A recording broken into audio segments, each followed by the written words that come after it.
सोनामुखी, हरड़, मुलेठी जैसी अनेक जड़ी बूटियां और हजारों वर्षों का प्राचीन आयुर्वेदिक ज्ञान इस एक बोतल में समाया हुआ है। कायम टैबलेट, आपकी खुशियों का साथी। अगले साल फरवरी महीने में बांग्लादेश में चुनाव है। बांग्लादेश की ओर से चुनाव की तारीखों का ऐलान कर दिया गया है। अब इस बीच आपको बता दें कि भारत और बांग्लादेश के जो रिश्ते हैं लगातार तनावपूर्ण बने हुए हैं, क्योंकि वजह है शेख हसीना। शेख हसीना को लेकर लगातार बांग्लादेश की ओर से ये आरोप लगाया गया कि भारत उन्हें पनाह दे रहा है। अब इस बीच एक और चेतावनी बांग्लादेश की ओर से भारत को दे दी गई है। कहा गया है कि भारत अगर बांग्लादेश में अस्थिरता फैलाने की कोशिश करता है तो भारत के जो दुश्मन है उनको बांग्लादेश पनाह देगा। ये बयान किसकी ओर से दिया गया है, क्या है पूरा मामला, इस पे तमाम जानकारी के लिए हमारे साथ में सोनम मौजूद है। सोनम, आखिर किसकी ओर से ये बयान दिया गया कि बांग्लादेश में अगर बांग्लादेश में अस्थिरता आती है तो भारत के जो दुश्मन है उनको पनाह बांग्लादेश देगा? बिल्कुल, यहाँ पर अंजलि, दरअसल भारत और बांग्लादेश के बीच जो तनाव है वो बना हुआ है, क्योंकि मुद्दा जो है शेख हसीना है। चुनाव होने हैं, शेख हसीना चुनाव नहीं लड़ सकती क्योंकि उनकी पार्टी अवामी लीग अभी फिलहाल बांग्लादेश में बैन कर दी गई है।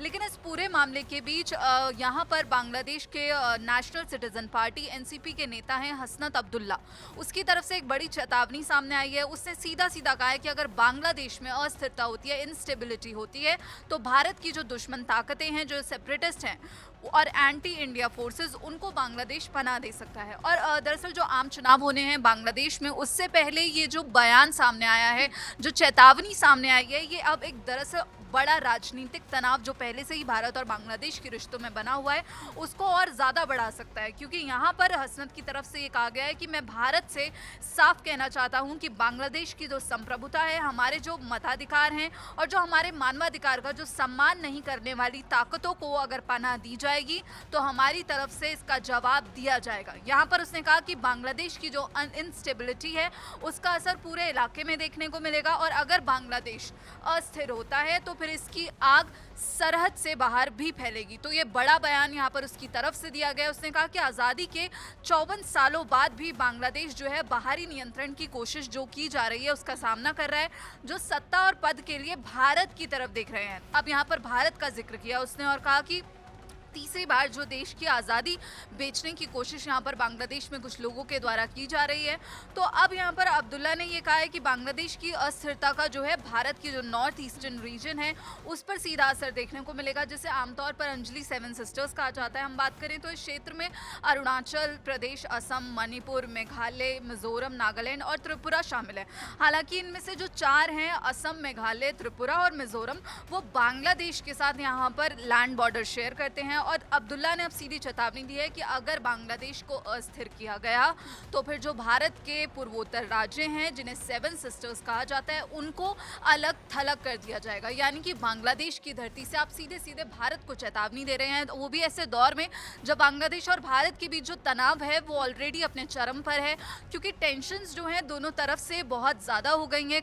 कई धमकियां हमने देखी बांग्लादेश की तरफ से सामने आई शेख हसीना को लेकर। ये कहा गया कि अगर भारत शेख हसीना को वापस नहीं सौंपता तो फिर जो रिश्ते हैं भारत और बांग्लादेश के, उन पर असर पड़ सकता है। तो ये एक धमकी जो है बांग्लादेश, और ये बहुत बड़ी धमकी है जो सीधे तौर पे बांग्लादेश की ओर से भारत को कहीं ना कहीं दे दी गई है। लेकिन इस बीच एक सवाल है सोनम, ये उठ रहा है कि जो ये बयान बांग्लादेश की ओर से, हसनत की ओर से दिया गया है, आखिर ये बयान क्यों दिया गया?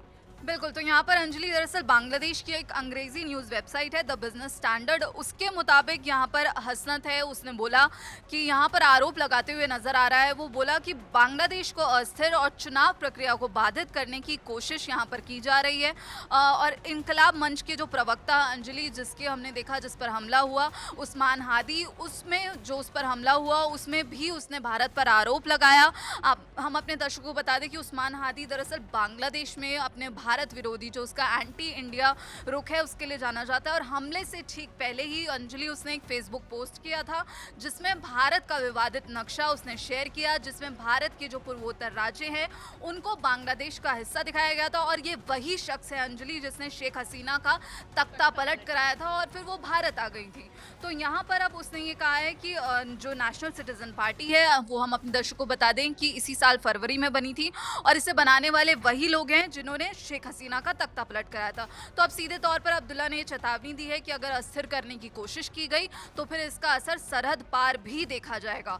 और अंजलि, सेवन सिस्टर्स को लेकर दरअसल बांग्लादेश की तरफ से कई बार ऐसे बयान आए हैं जो अपने आप में चिंताजनक हैं, जो अपने आप में यहाँ पर हम कहें तो एक तरह से जहर उगलने वाली बात मोहम्मद यूनुस भी बोल चुके हैं। दरअसल वो एक बार चीन के दौरे पर गए थे, तब उन्होंने ये कहा था कि भारत का जो सेवन सिस्टर्स राज्य है वो लैंडलॉक्ड है, और ये भी कहा था कि जो समंदर से इसका कोई भी संपर्क नहीं है और इस इलाके के जो राजा हैं, जो अभिभावक हैं वो हम ही हैं। तो यहाँ पर उन्होंने चीन को दरअसल ऑफर दिया था और कहा था कि चीन की अर्थव्यवस्था के लिए यहाँ बहुत सारी संभावनाएं हैं, चीन यहाँ कई चीज़ें आकर बना सकता है और जो पूरी दुनिया में इसकी आपूर्ति कर सकता है। तो यहाँ पर भारत के खिलाफ जहर उगलते हुए मोहम्मद यूनुस नजर आए थे। मोहम्मद यूनुस जब शेख हसीना का तख्ता पलट हुआ, उन्होंने बांग्लादेश की कुर्सी संभाली, वहाँ पर अंतरिम सरकार चला रहे हैं फिलहाल। और अब जो अंजलि वहाँ पर चुनाव होने वाले हैं उससे पहले दरअसल अप्रैल महीने में अंजलि बात करें तो बांग्लादेश के एक पूर्व सेना अधिकारी और मोहम्मद यूनुस के जो सबसे करीबी कहे जाते हैं सहयोगी major general retired Fazlur Rahman, अगर हम उसके बयान की बात करें तो उसने ये कहा था कि अगर भारत पाकिस्तान पर हमला करता है तो बांग्लादेश को भारत के जो पूर्वी जो नॉर्थ ईस्टर्न स्टेट्स हैं बिल्कुल वहाँ पर कब्जा कर लेना चाहिए। और मुझे लगता है कि इस संदर्भ में वहाँ पर चीन का जिक्र करते हुए उसने कहा कि चीन के साथ जो संयुक्त सैन्य व्यवस्था है उसकी चर्चा यहाँ पर हमें शुरू करनी चाहिए। तो ये अपने आप में एक ऐसा बयान है अंजलि जो बिल्कुल दिखाता है कि बांग्लादेश का जो एंटी इंडिया रुख है, दरअसल जब शेख हसीना वहाँ पर गद्दी पर बैठी हुई थी, जब शेख हसीना की सरकार थी, तब हमने देखा था कि भारत और बांग्लादेश के जो रिश्ते हैं वो एक पॉजिटिव नोट पर चल रहे थे। लेकिन जैसे ही शेख हसीना का तख्ता पलट होता है उसके बाद हमने देखा बांग्लादेश का जो पाकिस्तान प्रेम और जो बांग्लादेश और पाकिस्तान और चीन की जो यहाँ पर तिकड़ी बनती हुई दिख रही है अंजलि, ये भी अपने आप में एक अलार्मिंग सिचुएशन है। और भारत लंबे समय से ये कहता है कि नॉर्थ ईस्ट में जो काम करने वाले जो आतंकी संगठन हैं, जो आउटफिट्स हैं, जो सेपरेटिस्ट हैं, वो बांग्लादेशी इलाके का दरअसल इस्तेमाल एक पनागाह के तौर पर कर रहे हैं, ट्रांजिट रूट के तौर पर कर रहे हैं और लॉजिस्टिक बेस के तौर पर इसे किया जा रहा है। और अंजलि, बांग्लादेश में दरअसल जिस नेता पर हमला हुआ उसके बाद भारत की भी प्रतिक्रिया आती है और भारत ने इन आरोपों को खारिज किया। एमईए प्रवक्ता रणधीर जायसवाल, उन्होंने कहा कि भारत जो है कभी भी अपनी ज़मीन का इस्तेमाल बांग्लादेश के हितों के खिलाफ नहीं होने दिया है भारत ने। तो यहाँ पर भारत की तरफ से सीधा मुंहतोड़ जवाब आया और किसी भी दखल अंदाजी के आरोपों को यहाँ पर भारत ने खारिज किया है। और अंजलि, वहीं पूर्वोत्तर भारत की बात करें तो जो वहाँ उग्रवाद है, जो स्थिति है वो फिलहाल काबू में, लेकिन एक तरह की जो बेचैनी है वो अभी भी जो रुक रुक कर देखने को मिलती है, क्योंकि इस इलाके को काफ़ी सेंसिटिव माना जाता है, खासकर जो सिलीगुड़ी कॉरिडोर है उसके कारण, क्योंकि जो महज 22 किलोमीटर का ये जो चौड़ा कॉरिडोर है इसके ज़रिए ही जो पूर्वोत्तर भारत का बाकी जो भारत है वो ज़मीन से जुड़ा हुआ है।